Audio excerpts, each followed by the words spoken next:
رحمة للعالمين.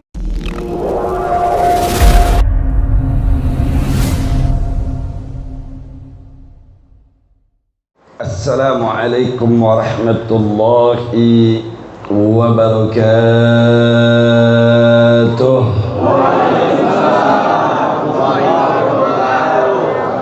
Hari ini adalah tentang Islamofobia.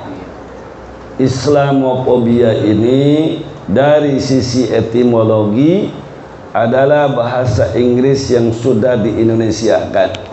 Fobia artinya kebencian, fobia artinya ketakutan. Islamofobia artinya kebencian, ketakutan akan bangkitnya Islam.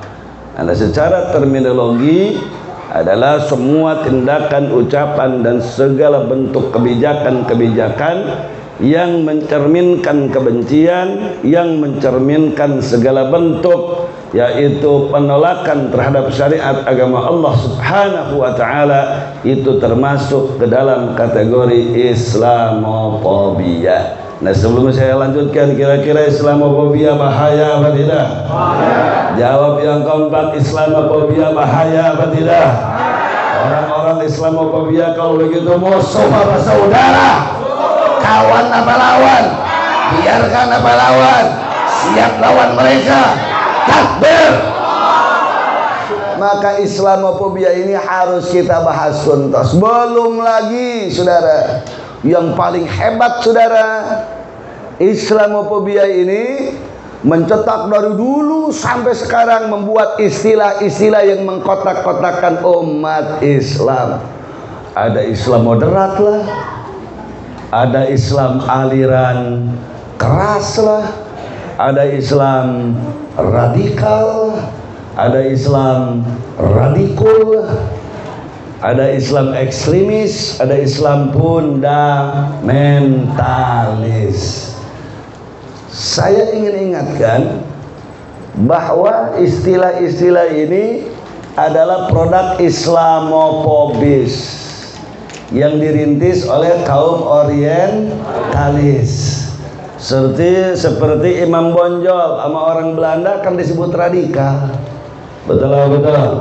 Seperti Pangeran Diponegoro sama orang Belanda kan disebut radikal. Siapapun yang memberontak kepada penjajah disebut radikal. Siapapun saudara yang anti kebijakan zalim disebut radikal. Jadi sebetulnya sejatinya radikal itu bagus apa tidak? Jawab yang kompak. Sejatinya kalau kita melawan kezaliman bagus apa bagus? Melawan penjajahan bagus apa bagus? Bagus apa bagus? Nah, jadi radikal ini dibuat sedemikian rupa saudara untuk mendiskreditkan para mujahidin. Dikasih stempel, dikasih stigma. Awas, anti kebijakan pemerintah berarti radikal. Awas, anti kebijakan pemerintah adalah radikal, aliran keras. Awas, apalagi ini masjid bersejarah. PTD ini adalah PTD yayasan yang sangat bersejarah. Di sini lahir para pejuang-pejuang yang tidak pernah gentar barang satu tutapak tenggal tanah pun untuk melawan kezaliman, walaupun darah dan nyawa mereka yang dikorbankan saudara. Sehingga bagi para pelanjut PTD ini harus ada di garda terdepan saudara untuk membela bangsa dan negara Islam dan kaum muslimin. Betul. Tapi aneh bin ajaib saudara, anehnya dulu yang melawan penjajah alumni mana kira-kira? Alumni diskotik saudara apa pesantren? Ya yang kompak jujur lo. Sebetulnya dulu yang melawan penjajah itu alumni diskotik apa saudara alumni pesantren? Alumni diskotik apa alumni pesantren? Aktivis tempat hiburan apa pengajian? Aktivis tempat hiburan apa pengajian? Jadi sekali lagi, apapun simbol-simbol Islam, syiar itu apa? Syiar itu kalau dalam etimologi arti lugatannya syiar itu syiar ya'nil alamah. Syiar itu alamat, syiar itu tanda, syiar itu simbol. Masjid itu adalah syiar Allah. Syiar itu ada berbagai macam. Sudah ada yang disebut syiar zamani, syiar yang berkaitan dengan waktu. Waktu ini ada yang berkaitan dengan hari. Waktu ini ada yang kaitan dengan bulan. Dzulqa'dah, Dzulhijjah, Muharram itu Ashhurul Hurum. Bulan-bulan yang teramat sangat diagungkan oleh Allah. Itu adalah syiarnya Allah Subhanahu wa ta'ala. Termasuk Ramadan adalah syiarnya Allah. Ada yang disebut dengan syiar makani.